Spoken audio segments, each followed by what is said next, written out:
Hey, what's up? So I want to show my top 3 exercises for knee pain. Now, I've actually sprained my LCL before, and I know a ton of people that I've trained have had meniscus injuries. Remember, it's always important to make sure that your injury isn't anything serious. If it's a low-grade sprain, these exercises are going to work great for you to help you get back on the mat or just feel more confident in training hard, so that way you're not getting injured. So the first thing we're going to do is called knee flossing. You're going to need one of these knee floss bands. You can get them on Amazon for pretty cheap. I highly recommend them. The first sign of an injury coming on, you can do this right away. So there's tons of videos on YouTube about how to knee floss. There's a few that I could recommend. I'm going to just go over this pretty quickly. You're going to roll the band low by the bottom part of your patella tendon. This is my favorite way of doing it. There's a few different ways that you can do it. Once I wrap about half on the bottom part of the knee, now I'm going to wrap on the top part. So I'm trying to really go over the ends of the patella tendon. And I'm trying to make this like, 70% tighter, so maybe 70 to 80%. You can experiment with what works good. You want to make sure that it's not too tight.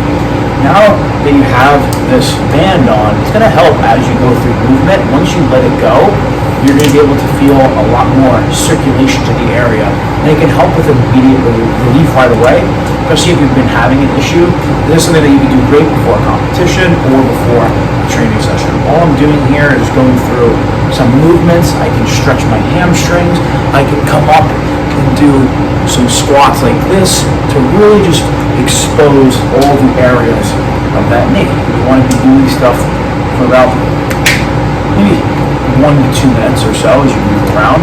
Then you can let it all go, and you're going to feel some blood rushing sensation to the knee, which is going to help promote that recovery. I always recommend starting off doing that in order to just get some blood circulating in that area.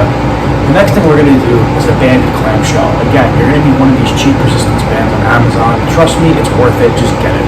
Okay, you're going to put your 2 feet in between the band, and you're going to have the band resting on the top part of your knees.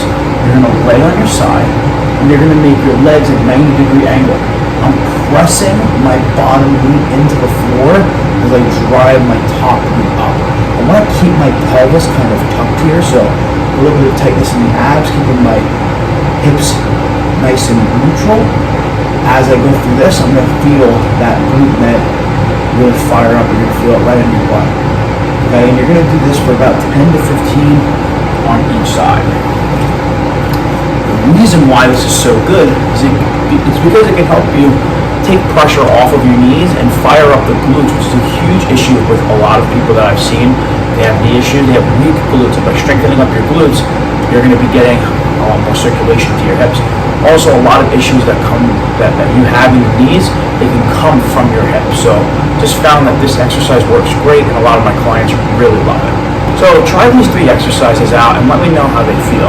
And I've also opened up a few spots on my calendar if you're interested. There's just going to be some 15-minute assessments that can go over how these exercises fit into your routine and what a good strength program can look like. So just shoot me a DM if you're interested in that.